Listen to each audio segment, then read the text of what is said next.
사랑하는 교회 여러분, 여러분들은 자유로운 사람이십니까? 아마도 많은 분들이 네, 그렇습니다라고 답하실 것입니다. 우리는 누군가에게 붙잡혀 있는 것도 아니고요. 노예로 살아가고 있지도 않으며 원하는 것들을 언제나 선택하며 살아가고 있기 때문이죠. 그렇다면 한 가지 더 질문을 드려보고 싶습니다. 여러분은 사랑하는 사람이십니까?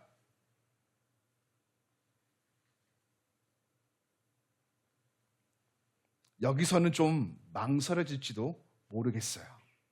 사랑은 생각보다 어려운 일이기 때문입니다.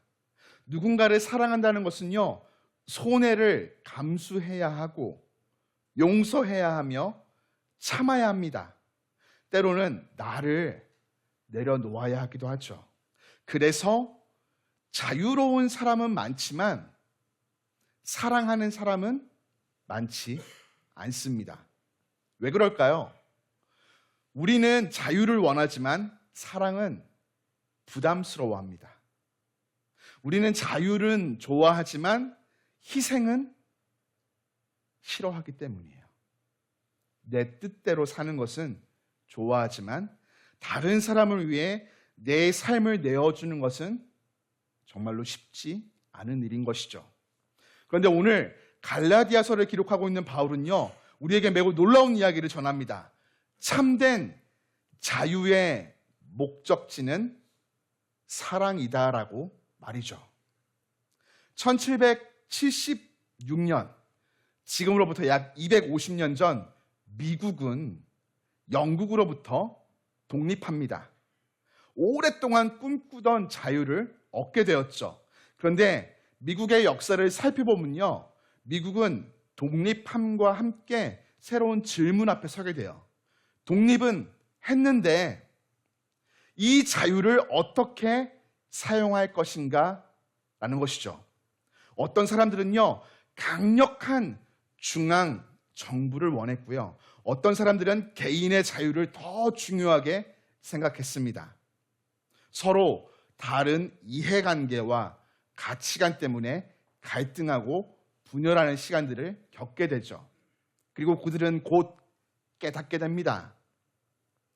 진짜 문제는 자유를 얻는 것뿐만 아니라 자유를 얻은 이후 이를 어떻게 감당하는 것이라는 사실을 말이죠. 곰곰이 생각해보면 신앙도 비슷합니다. 갈라디아서 1장부터 4장까지 바울은요, 끊임없이 귀에 딱지가 앉을 만큼 이야기했어요. 우리는 율법으로 구원받지 않았습니다. 행위로 의롭게 되지 못합니다. 오직 예수 그리스도의 은혜로 말미암아 구원받았습니다. 그리고 지난주 본문 마지막에서 이렇게 선언했죠.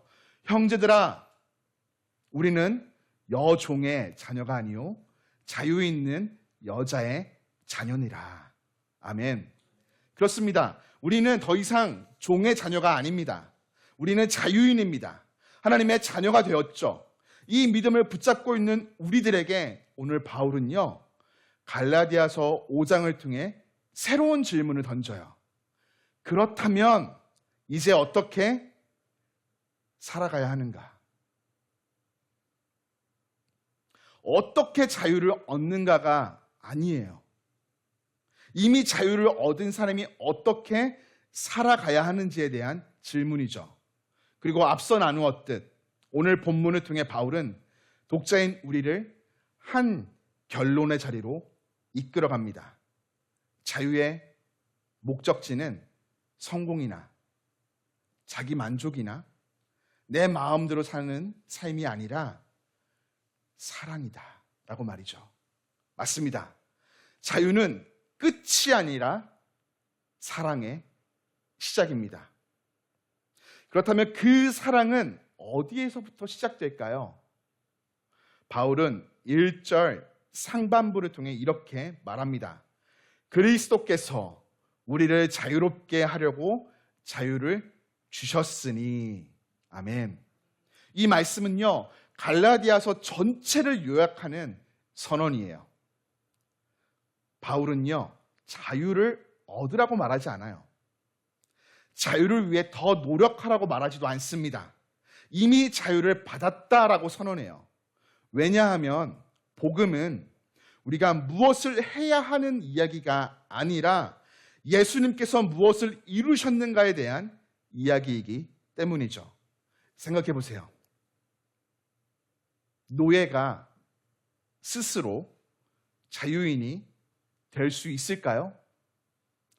아무리 열심히 일을 해도, 아무리 노력해도 노예는 스스로 자신의 신분을 바꿀 수가 없어요. 누군가 반드시 그 값을 지불해야 합니다. 바울은 이미 지난 4장에서 이것을 말했습니다. 때가 참에 하나님이 그 아들을 보내사 율법 아래에 있는 자들을 속량하시려 하셨다라고 말이죠. 속량. 값을 지불하고 자유케 하신다는 이 단어 속에 오늘 본문의 그 자유가 그대로 담겨 있어요. 우리는 죄의 종이었습니다. 율법 아래에 있었죠. 정죄 아래에 있었던 것입니다. 스스로를 구원할 수 없는 존재예요. 그런데 이런 우리를 위해서 예수님께서 저 십자가에서 대신 값을 지불하셨습니다. 우리 대신 저주받으셨고 우리 대신 심판을 감당하셨죠. 그래서 우리는 자유인이 되었습니다. 복음은 말합니다. 더 열심히 해서 하나님의 자녀가 되어라 가 아니라 너는 이미 하나님의 자녀야. 더 잘해서 사랑받아라 가 아니라 너는 이미 사랑받고 있어. 더 노력해서 인정받아야지 이게 아니라 그리스도 안에서 너는 이미 받아들여졌어 라고 말이죠. 그래서 바울은요 곧이어 1절 하반부를 통해 이렇게 말합니다. 굳건하게 서서 다시는 종의 멍에를 매지 말라. 아멘. 여러분, 여기에 사용된 종의 멍에는요 단순한 고난이나 어려움을 의미하지 않아요. 갈라디아서 전체를 읽다 보면 이 종의 멍에는 율법으로 의롭게 되는 삶을 의미합니다. 구원받기 위해 무엇인가를 더하는 삶, 예수님만으로는 충분하지 않다고 생각하는 삶 말이죠. 이에 바울은요 아주 분명하고 강력하게 다음처럼 말해요. 4절입니다. 율법 안에서 의롭다함을 얻으려 하는 너희는 그리스도에게서 끊어지고 은혜에서 떨어진 자로다. 아멘. 바울은 지금 구원의 기초가 무엇인지를 말하고 있는 것이에요. 하나님께서 나를 받아주시는 이유가 무엇인가? 나의 행위인가? 나의 열심인가? 나의 공로인가? 아니면 예수 그리스도의 십자가인가? 바울의 대답은 명료합니다. 분명해요. 오직 그리스도, 오직 십자가, 오직 은혜. 아멘이십니까? 아멘. 이것이 오늘 우리가 굳건하게 서 있어야 될 진리의 자리인 것이죠. 그러면 이런 질문이 생기겠죠. 왜 이미 하나님의 자녀, 자유인이었던 갈라디아 교회 성도들은 다시 종의 길로 돌아가려 했던 것일까? 바울은 7절을 통해서 안타까운 마음을 이렇게 표현합니다. 너희가 다름질을 잘 하더니. 갈라디아 성도들은요 출발이 좋았어요. 아주 잘했어요. 복음을 기쁨으로 받아들였고 은혜 안에서 믿음의 경주를 잘 달려가고 있었습니다. 그런데 어느 순간 길을 벗어나기 시작합니다. 바울이 묻습니다. 누가 너희를 막아 진리를 순종하지 못하게 하느냐? 그리고는 12절을 통해 그들을 어지럽게 하는 자들이라고 밝히죠. 여기서 어지럽게 하다라는 말은요, 요동하게 하다, 혼란스럽게 하다, 헛갈리게 하다, 방향을 잃어버리게 하다라는 뜻을 갖고 있어요. 그렇습니다. 거짓 교사들은 갈라디아 교회 안에 들어와 성도들의 믿음을 흔들었습니다. 그들은 이렇게 말했죠. 예수님 믿는 거 좋아. 은혜도 좋아. 그런데 그것만으로는 부족해. 할례도 받아야 하고 율법도 지켜야 돼. 열심도 내야 돼. 그래야 하나님께 인정받을 수 있어. 여러분, 겉으로 보면 꽤 그럴듯한 이야기예요. 더 열심히 신앙생활하자, 더 거룩하게 살아가자라는 말처럼 들려옵니다. 그런데 바울은요, 그것을 복음이 아니라고 말합니다. 왜냐하면 그것은 예수님 외에 다른 것을 구원의 조건으로 더하는 것이기 때문이에요. 그렇다면 왜 이런 가르침이 갈라디아 교회 성도들에게 매력적으로 들렸을까요? 사실 율법이 편하기 때문이에요. 규칙은요, 쉽습니다. 체크리스트는 편리해요. 이것만 하면 된다라고 말해주기 때문이죠. 그러나 복음은 달라요. 복음은 나를 내려놓게 합니다. 나의 공로를, 나의 자랑을 다 내려놓으라고 말합니다. 율법은 말하죠. 내가 했다. 그러나 복음은 말합니다. 그리스도께서 행하셨다. 율법은 말합니다. 더 채워야 돼. 더 열심히 해야 돼. 그러나 복음은 말합니다. 다 이루었다. 율법은 말합니다. 그래서 나는 인정받을 만하다. 그러나 복음은 말하죠. 그래서 너는 은혜로 받아들여졌어. 그래서 사람들은요, 생각보다 복음이 주는 자유보다 규칙을 좋아하고요, 은혜보다 성취를 요구하며 십자가보다 자신의 의를 붙들고 싶어 합니다. 사랑하는 교회 여러분, 생각해보면 이러함은 그들만의 문제는 아니에요. 오늘을 살아가고 있는 우리도 다르지 않아요. 우리는 복음을 믿는다 말하지만 여전히 무언가를 통해 자신의 가치를 확인받고 싶어 합니다. 직장에서 성과를 내는 것 중요합니다. 가정에서 책임을 다하는 것 중요하죠.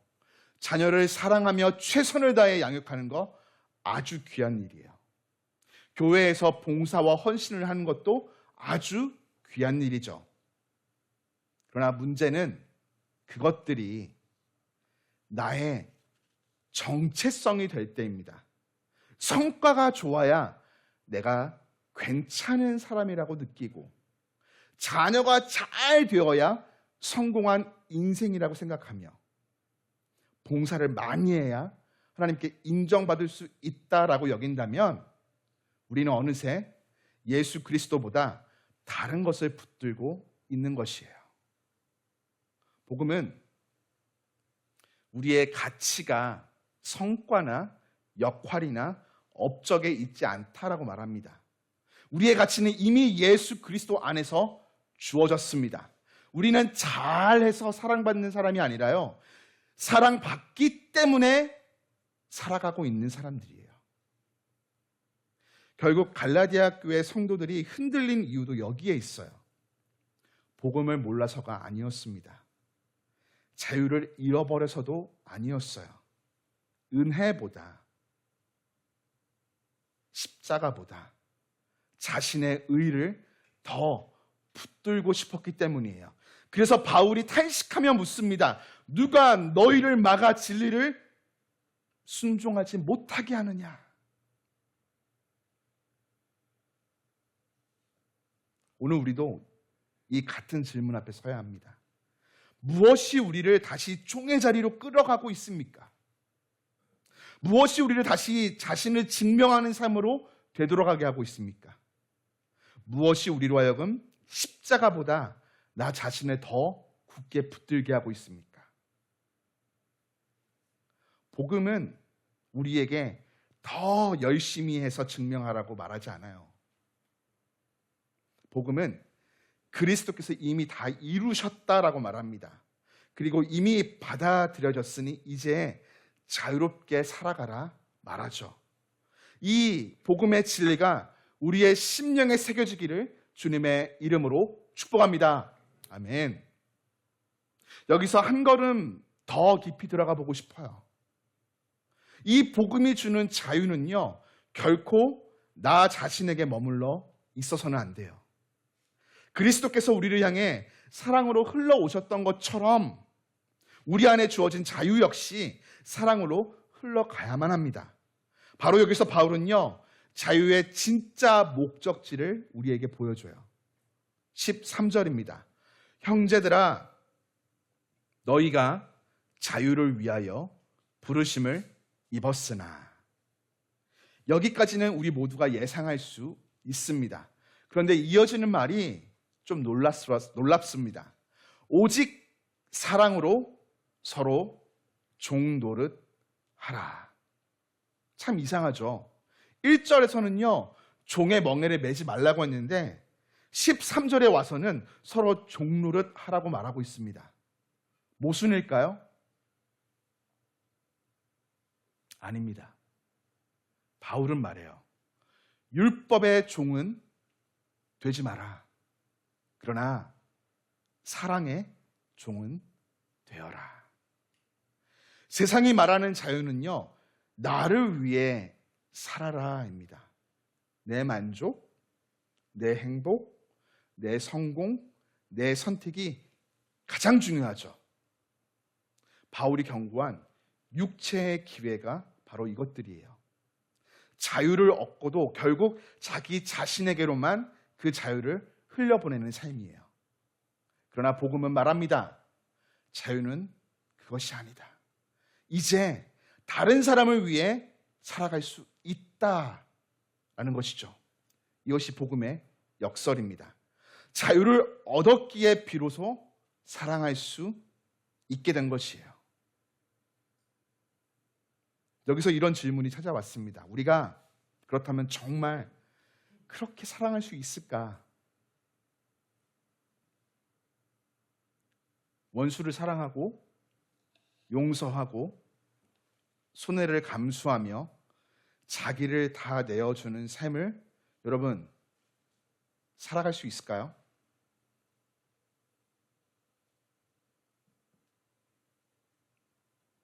정직하게 말하면 우리는 그렇게 할 수 없는 사람들이에요. 태생이 그래요. 우리 안에 죄악된 본성이 있기 때문이죠. 그래서 복음은요, 우리에게 먼저 사랑을 요구하지 않고 십자가를 보여줍니다. 14절입니다. 온 율법은 내 이웃 사랑하기를 내 자신같이 하라 하신 한 말씀에서 이루어졌나니. 아멘. 우리는 흔히 사랑하면 율법이 완성된다라고 이 말씀을 읽어요. 물론 맞는 말이죠. 그러나 그 전에 먼저 기억해야 할 것이 있어요. 우리는 율법이 요구하는 그 사랑을 완성할 수 없는 사람들입니다. 불가능해요. 하나님을 온 마음과 뜻과 힘과 정성을 다해 사랑하지 못해요. 이웃을 내 몸처럼 사랑할 수도 없어요. 그래서 예수님께서 먼저 율법을 완성하셨습니다. 십자가에서 자신을 내어주심으로 하나님 사랑과 이웃사랑을 완전히 이루셨습니다. 십자가는요, 율법이 패한 자리가 아니라 사랑으로 율법이 완성된 자리인 것이죠. 그리고 그 완성된 사랑이 우리에게로 흘러옵니다. 여러분, 이것이 복음이에요. 우리는 사랑에서 구원받는 것이 아닙니다. 구원받았기 때문에 사랑하는 것이에요. 우리는 사랑에서 자유인이 된 것이 아닙니다. 자유인이 되었기 때문에 사랑할 수 있는 것이에요. 순서가 바뀌면 율법이 되지만 순서가 바로 서면 이는 복음이 됩니다.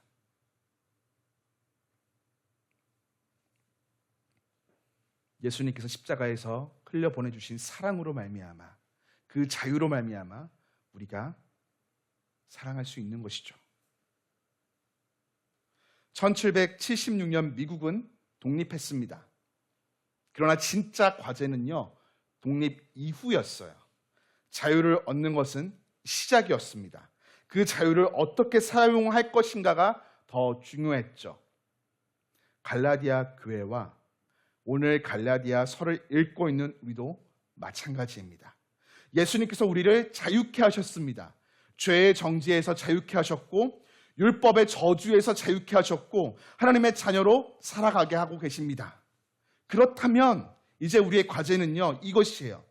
자유 이후를 살아가는 것. 내 만족을 위해 자유를 사용하는 것이 아니라 사랑하기 위해 자유를 사용하십시오. 용서하기 위해 자유를 사랑하고 섬기기 위해 자유를 사용하며 내 권리를 주장하기보다 나를 내어주기 위해 자유를 사용하는 것입니다. 왜냐하면 예수님께서 먼저 그렇게 본을 보이셨기 때문입니다. 십자가는 가장 자유로우신 분이 가장 고통스럽지만 사랑하는 방법으로 자신을 내어주신 사건이에요. 사랑하는 기류의 교회 교우 여러분, 자유 이후를 살아가십시오. 그리스도께서 주신 자유 안에서 사랑하십시오. 구체적으로 이번 한 주 가정에서 사랑하십시오. 배우자와 자녀가 또 같은 실수를 반복할 때 나의 권리를 주장하기보다 한 번 더 꾹 참아주는 것, 그것이 하나님이 우리에게 주신 자유의 사용입니다. 교회에서 사랑하십시오. 함께 신앙생활하는 형제 자매들이 나와 다를 수 있습니다. 때로는 불편하게 느껴질 수도 있어요. 그럼에도 불구하고 그 곁을 떠나지 않는 것, 이해하며 용납하는 것, 그것이 하나님이 나에게 주신 자유를 사용하는 것입니다. 직장에서 사랑하십시오. 내가 손해볼 것을 알면서도 내 곁에 동료를 위해 한 걸음 물러서는 것이 하나님이 우리에게 주신 자유를 사용하는 것입니다. 학교에서 사랑하십시오. 누군가 나에게 잘못했을 때 계산하고 똑같이 되돌려주는 것이 아니라 먼저 손을 내미는 것, 그것이 하나님이 우리에게 주신 자유를 사용하는 것입니다. 하나님께서 우리에게 주신 자유의 목적지는요, 사랑입니다. 자유는 끝이 아닙니다. 사랑의 시작이죠. 새로운 한 주 하나님이 우리에게 주신 자유를 사랑으로 깊이 경험하시는 길 위의 교회 교우 여러분 되시기를 주님 이름으로 축복합니다. 우리 이 시간 두 가지를 놔두고 기도하고 싶습니다.